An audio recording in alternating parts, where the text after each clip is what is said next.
자, 말 못할 고통, 방광염에 대해서 먼저 이야기해 보겠습니다. 이화여대 목동병원 비뇨의학과 신정현 교수님의 첫 번째 수업입니다. 네. 네, 환자분 사례 먼저 말씀드리도록 하겠습니다. 몇 달 전에 60대 여성분이 병원에 오셨습니다. 소변이 급하고 참기 어려워서 점점 화장실을 자주 가게 되고 소변을 볼 때마다 아린 느낌이 들었습니다. 처음에는 창피하기도 하고 나이가 들어서 그런가 보다 하고 참았는데 시간이 지날수록 일상생활에도 문제가 생겨서 오셨습니다. 검사를 해보니 단순한 방광염이었고 항생제 드신 후에 말끔히 나았습니다. 이렇게 금방 나을 거면 왜 참았는지 모르겠다고 하셨습니다. 이렇게 많은 분들이 방광질환이 부끄러워서 말하지 못하고 참고 참다가 오시는 경우가 많습니다. 오늘은 방광염에 대해서 말씀드리겠습니다. 방광염 진짜 자세히 오늘 알려주세요. 이렇게 어머님들 중에서 사실은 방광염 앓으시는 분들 진짜 많잖아요. 아유, 누구한테 그 말도 못하고 혼자 고민하시는 분들 많은데. 아니 근데 이제 방광염이 도대체 어떤 질환인지 좀 그거부터 알려주세요. 네, 방광염은 이름 그대로 방광에 염증이 생기는 병입니다. 이제 여기 화면을 보시면 신장에서 소변이 만들어지고요. 만들어진 소변은 요관을 타고 내려와서 방광에 저장이 됩니다. 방광에 소변이 저장돼 있다가 요도를 통해서 밖으로 배출이 됩니다. 방광염 하면 방광에 염증이 생기는 건데 이 염증은 요도를 타고 올라온 세균 때문에 생깁니다. 이렇게 방광염이 걸리면 방광 안쪽 점막이 예민해지고 이런 상태에서 소변을 보게 되면 이제 소변을 볼 때마다 아픈 배뇨통을 느끼게 되는 것입니다. 그래서 앞선 환자분도 이런 좀 통증을 느끼신 건데, 그럼 이런 통증과 함께 동반되는 좀 질환들이 있을까요? 네. 방광염의 증상은 배뇨통 말고도 아주 다양하게 나타납니다. 소변이 자주 마려워서 하루에 8번 이상 화장실을 가는 빈뇨, 갑작스럽게 참을 수 없는 요일을 느끼는 절박뇨, 그리고 본인의 의지와 상관없이 소변이 새는 요실금과 소변을 봐도 다 본 것 같지 않은 찝찝한 잔뇨감, 심한 경우에는 소변에서 피가 나오기도 합니다. 근데 이런 방광염은 남성보다는 여성에서 더 많이 생깁니다. 실제로 2024년도에 국내 방광염 환자 전체 중에서 94%가 여자분이었습니다. 진짜요? 아니 진짜 94%면 거의 압도적으로 거의 다 여자인데 이 여자가 많은 이유가 특별히 있을까요? 네. 이거는 여자와 남자의 그 몸의 구조 차이 때문입니다. 화면에서 오른쪽에 그림을 보시면은 이제 여자 같은 경우 요도가 짧고 요도의 입구와 항문이 가깝습니다. 그래서 질이나 항문에 있는 세균이 요도를 통해 방광으로 침투하기가 훨씬 쉽습니다. 반대로 왼쪽 사진의 남자애 같은 경우 방광 밑에 전립선이 있고 요도가 훨씬 깁니다. 그리고 요도 입구와 항문 간의 거리가 멀어서 여성에 비해서 방광염이 훨씬 덜 생깁니다. 아니 근데요, 보통 이렇게 여자들 방광염 걸리는 분들 보면은 폐경 이후에 좀 더 많이 걸리시는 것 같아요. 네, 맞습니다. 이게 폐경이랑 뭐 호르몬이랑 방광염이랑 또 관련이 있을까요? 네. 여성 호르몬인 에스트로겐은 질벽을 두껍게 유지하고 방광염으로부터 우리를 보호할 수 있는 유익균이 잘 자랄 수 있는 환경을 만들어줍니다. 하지만 폐경이 되면 여성 호르몬이 떨어지면서 질벽이 얇아지고 질 안에 산성 균형이 깨지면서 세균이 자라기 쉬운 환경이 됩니다. 그리고 나이가 들면 임신과 출산을 경험하고 노화에 따라서 골반 근육이 약해지면서 요실금이 발생하게 되는데 이 요실금 때문에 그 아래쪽의 위생이 나빠지는 것도 방광염이 취약해지는 원인입니다. 이거 호르몬의 영향이 있네요. 슬프다. 그럼 만약에 방광염이 생겼어요. 그러면 치료는 어떻게 진행을 해요? 네. 방광염은 크게 급성 방광염과 만성 방광염으로 나눕니다. 이제 갑작스럽게 배뇨통이나 빈뇨, 절박뇨, 요실금이 생기는 급성 방광염 같은 경우에는 세균 감염이기 때문에 항생제를 처방하게 됩니다. 일반적으로 3일에서 7일 정도 약을 드시면 금방 나아집니다.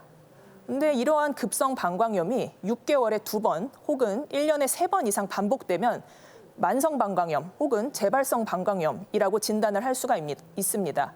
이런 만성 방광염은 급성기 증상 발생했을 때 항생제를 드시는 것 외에도 방광염에 걸리지 않도록 생활 습관을 잘 관리하는 것이 매우 중요합니다.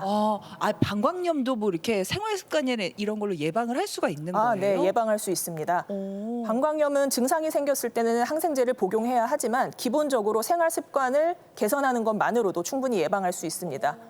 그래서 하나씩 말씀을 드릴 건데요. 우선 첫 번째는 물을 충분히 마시는 것입니다. 하루에 소변량이 1.5리터 이상이 되도록 물을 충분하게 드시는 것이 중요합니다. 그래서 이제 앞서 말씀드렸듯이 방광은 소변을 저장했다가 배출하는 기관이고 방광염을 일으키는 세균은 요도를 통해서 방광으로 올라온다고 말씀을 드렸습니다. 예. 네, 그래서 물을 충분히 마셔서 소변량이 늘어나면 화장실을 더 자주 가게 되고 소변을 비우는 주기가 짧아지면서 세균이 방광으로 올라오지 못하고 올라온 세균도 밖으로 쉽게 배출이 되게 됩니다. 소변량이 1.5리터면은 물을 얼마나 마셔야 돼요? 그게 궁금하네요. 네.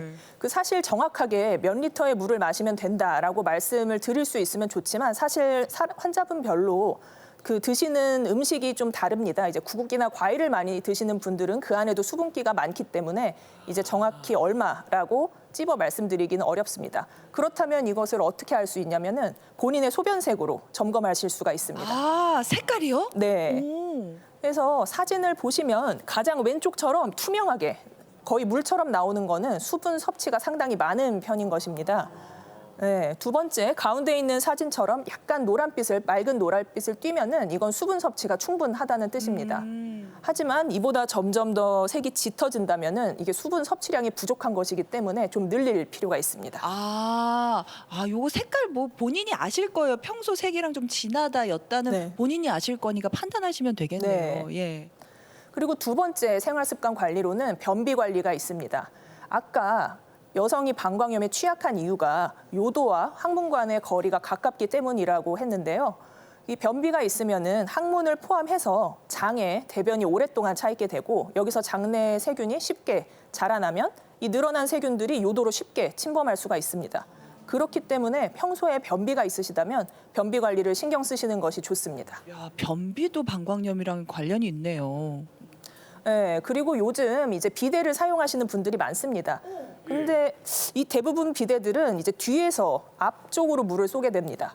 그러면은 이게 대변을 보자마자 비데를 사용하게 되면 만약에 항문 주변에 변이 남아있는 상태라면 이 변을 씻은 물이 바로 요도를 향해서 쏴지는 상황이 됩니다. 예. 그래서 가급적 비데를 사용하지 않는 것이 좋고 만약에 사용을 원하신다면 이제 휴지를 이용해서 항문을 앞쪽에서 뒤로 닦아낸 뒤에 비데를 사용하시는 것이 안전하겠습니다.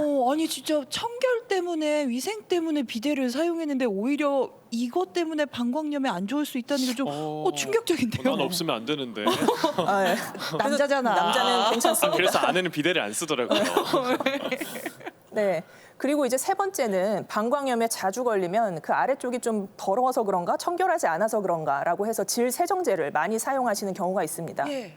하지만 폐경이 되면 여성 호르몬 감소 때문에 질벽이 상당히 약해진 상태이기 때문에 질 세정제를 과도하게 사용하면 그 얇아진 질벽을 더 자극하고 그나마 남아있는 질 안에 있는 유익균까지 죽여서 방광염에 더 취약한 환경을 만들 수 있습니다. 아니 진짜 다 보니까 신경을 쓴다고 한 게 오히려 더 악화시킬 수 있는 원인이 그러게요. 되네요. 네. 그거 말고 또 있나 봐요. 예. 그리고 꽉 끼는 속옷이나 하의는 피하시는 것이 좋습니다. 그리고 이제 요실금이 있으신 경우에는 외출을 하실 때 패드를 사용하시는 경우가 있는데요.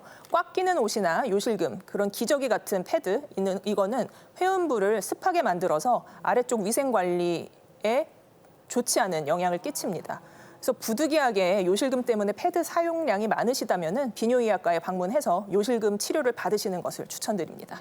예. 마지막으로는 스트레스 관리. 네. 그리고 많은 방광염이 재발하시는 분들은 이제 피곤하고 스트레스 받고 몸이 힘들면 입질이 온다라고 이제 말씀을 하십니다. 이게 스트레스를 받으면은 이제 그 콜티졸이라고 하는 그게 호르몬이 올라가면서 면역력이 떨어집니다. 그렇기 때문에 평소에 이제 본인의 컨디션을 잘 관리하시는 것이 중요하고요. 만약에 불면증이 있으시다고 하면 불면증을 치료받으시는 것도 추천드리겠습니다. 야, 진짜 이런 것들을 관리하면은 우리가 방광염을 좀 미리 사전에 예방할 수 있겠다 싶네요. 오늘 강연 마무리해 들으면서 주시죠. 네. 예. 방광염, 그러니까 우리가 흔히 말하는 오줌 소태라고 하는 거는 한 번 걸렸을 때 제대로 치료만 하면 괜찮지만 이게 반복이 되면은 삶의 질을 나쁘게 할 수 있습니다. 그렇다면 오늘 말씀드린 생활 습관을 한번 점검해 보시고 실천해 보고 그럼에도 좋아지지 않는다 손 치면 비뇨기과과 진료를 받으시길 바랍니다. 네. 자, 오늘 방송을 통해서 아마 또 병원에 찾으시는 분들이 많을 텐데 티봇에도 공감한다는 글이 되게 많이 올라왔어요.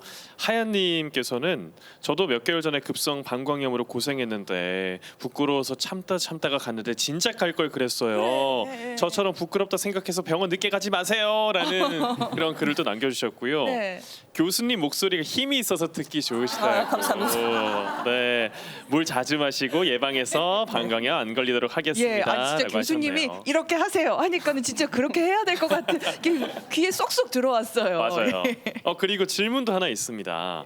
아, 이분은 1년에 4번 이상 방광염에 걸렸는데 나름 관리를 하는데도 가끔 소변 볼 때 아픈 경우가 있다고 하시네요. 그럴 때마다 습관적으로 항생제를 복용하는데 이게 너무 자주 먹으면 문제가 될 수 있을까요? 라고 하셨어요. 아, 네.